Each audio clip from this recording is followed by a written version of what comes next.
subnetting na tayo, pero bago tayo mag-start, ano nga ulit yung ginagawa natin sa subnetting?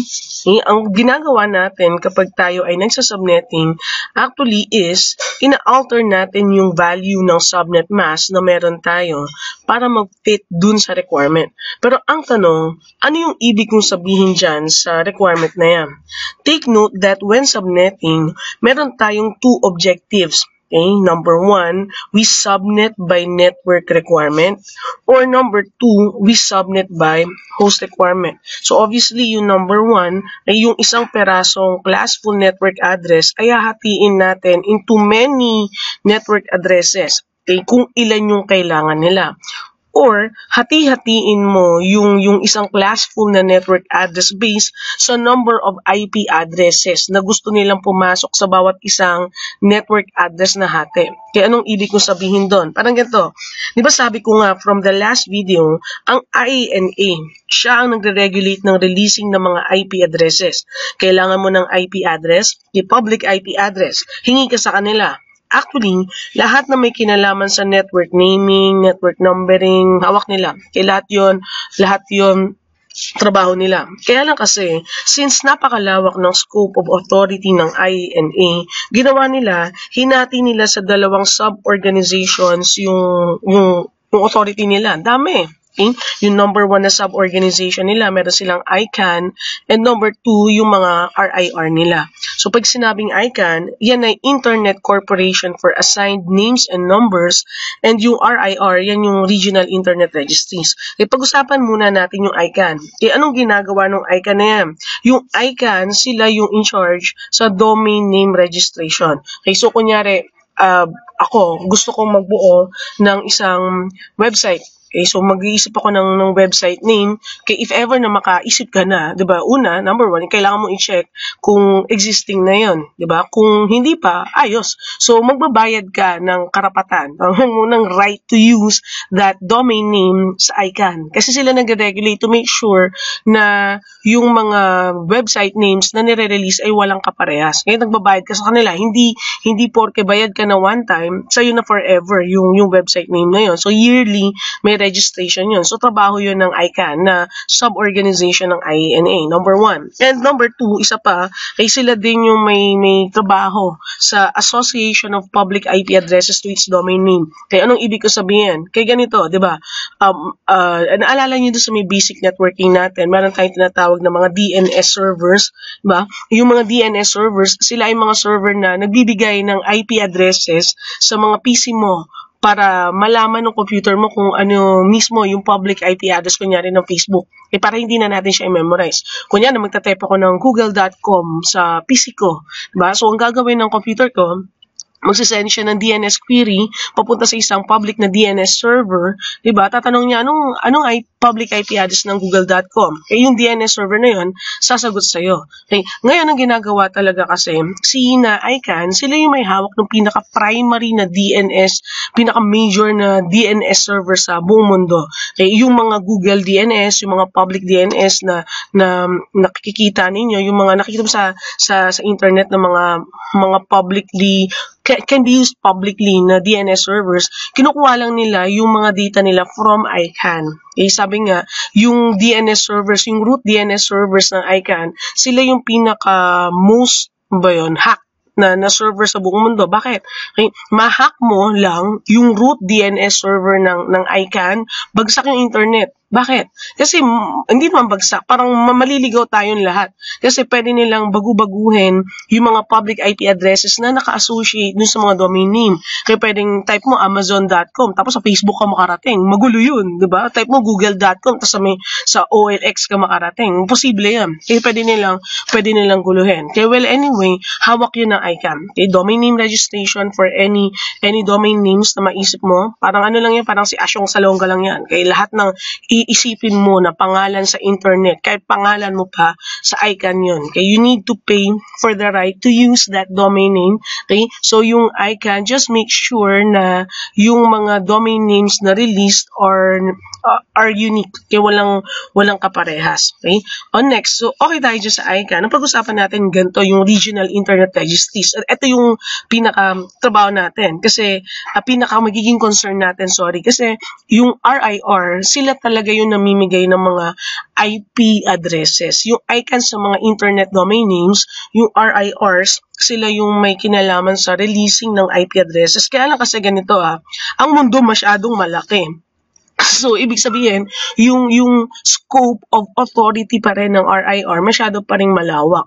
Okay? So, ang ginawa nila, sinubdivide nila yung RIRs nila yan into different RIRs. Okay? Parang ganito. Number 1, meron tayong ARIN or American Registry for Internet Numbers, APNIC or Asia Pacific Network Information Center, yung AFRINIC, African Network Information Center, LACNIC, Latin America and Caribbean Network Information Center, and DRIVE NCC. Ayokong basahin yan kasi hindi ko alam kung paano yung basahin. Okay, the SU something Network Coordination Center. Ang tanong, basahin mo na lang mag-isa mo. Baka magkamali pa ako tawanan mo pa ako. Anyway, so ang tanong, ano yung trabaho ng mga regional internet registries na yan? Ma'am, ang dami. Kaya ganito bawat isang regional internet registry, syempre, in charge sila dun sa region na sinasabi. So, obviously, dito sa ARIN, sila yung in charge sa US. Okay, yung APNIC sa Asia Pacific. Ma'am, anong ibig mo sabihin? Kaya ganito yung mga service providers na located, sabihin nila natin sa US, member sila ng APNIC. Diba? Ngayon, kagaya nun, AT&T, Verizon, hindi ko na alam yung mga ibang service provider sa states, di man ako taga doon. Okay, well anyway, sabihin natin AT&T, Verizon, member sila ng ARIN. Okay? Sa APNIC naman, yung Asia Pacific Network Information Center, ito alam ko to. yung PLDT, yung Smart, yung Globe, kay yung Singtel, Docomo, basta gano'n, yung mga service providers na nasa Asia Pacific region, member sila ng APNIC. Ang tanong, bakit sila kailangan magpa-member sa mga regional internet registries na yan? Okay? Para magkaroon sila ng karapatan or karapatan or pagkakataon na makahingi ng mga IP addresses sa IANA. Hindi ka pwedeng dumiretso sa IANA. Palalayasin ka niyan. Masyado kang magulo. Doon ka sa RIR na designated sa region mo. Okay? So, yun yung ginagawa nila. Diba sabi ko nga, IANA, lahat ng mga public IP addresses hawak nila para hindi magulo. Kapag nanghihingi ka sa kanila, doon ka na lang sa mga RIRs nila. Okay, so AFRINIC sa African region, LACNIC sa Latin America, kung ano man yung mga service providers na meron sila, and DRIVE NCC, okay, sa Europe. Okay, so ma-figure out mo naman dun sa mga pangalan nila. So ganito balik ako. Okay, ganito. For example, so yan na yung structure natin So for example, binigay ng IANA sa APNIC yung buong 49.0.0.0/A. Kaya ulitin ko, nasa IANA lahat ng mga public IP addresses. Ngayon, ang ginagawa nila, yung mga classful network addresses na yun, binibigay nila sa bawat isang RIR nila. Yung mga RIRs na yun, bahala na silang magpakalat ng mga network addresses sa mga members na service provider nila. Okay? So, si APNIC, nasa kanya yung 49.0.0/8 na network address given to them by the IANA. Sabi, sa lahat ng service, parang sinabi ko na kanina, lahat ng service providers within the Asia Pacific region, yan yung network address nila. So, bahala na kayo. Okay, so ganito. Si PLDT, member siya ng APNIC. Okay, ito, lapis siya kay APNIC. Sabi niya, APNIC, pengi naman kami ng 1,000 networks kasi kailangan namin yan na i-provide dun sa mga magiging clients namin, sa mga customers namin. Okay? So makikita ninyo, ano ang requirement ng PLDT? Kailangan niya ng 1,000 network. Network requirement ang meron siya. Pero kung makikita ninyo, yung network address na meron lang si APNIC ay isang peraso lang. Yung 49.0.0/8. Ibibigay niya sa PLDT, sa Bayantel, sa Singtel, sa Orange, kung ano pa mga service providers na meron sa buong Asia, isang peraso lang yan. Pero si PLDT isa pa lang na member niya, nang hihingi ng 1,000 networks yan. So, anong gagawin ni APNIC doon sa may 4900/8 na network address niya? Isa-subnetting niya yan. Hahati-hatiin niya yan. Pag sinasubnet natin, hinahati-hati natin yan at ina-alter, binabago natin yung subnet mask para mag-fit sa requirement. At sa scenario natin, network requirement ang meron sa PLDT. So, ginawa ni APNIC, hinati-hati niya na yung network address na yan at isa sa mga network addresses, isa sa 1,000 network addresses na binigay ng APNIC sa PLDT ay ito, 49.100.64.0/19. Okay? Take note, itong 49.100.64.0 na network na to, ito ay isang subnet from the 4900/8 class A na network address. Isang hati yan, isang subnet yan. Okay? Paano yan nagawa ng APNIC dahil sa 1,000 network requirements ng PLDT. Pag tayo nag-subnetting na mamaya-maya, di ba, malalaman natin paano yan nakuha. Pero gusto ko lang makita ninyo na yun yung requirement kasi ng PLDT, kaya naghati yung APNIC. Okay? Next, kunyari naman ganito, kami, Mnet. Okay? Kami naman ay subscriber ng PLDT. Lumapit naman ako sa PLDT, sabi ko sa PLDT, uy PLDT, pengi kami ng isang network address. Pero sa network address na yan, kailangan ko ng 100 IP addresses. Kaya ganyan karaming servers yung bubuin namin dito sa Pilipinas. Parang ganun. Okay? So, anong meron? Anong requirement ko naman sa PLDT? Nang hihingi ako ng isang network, pero dapat yung network na yun, merong 100 perasong IP addresses. Ano yung requirement ko?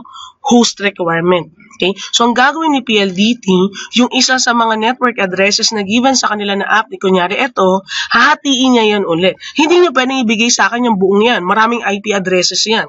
Okay? Kung ilan man, tsaka na, pagka nag-subnetting na tayo, pero marami yan.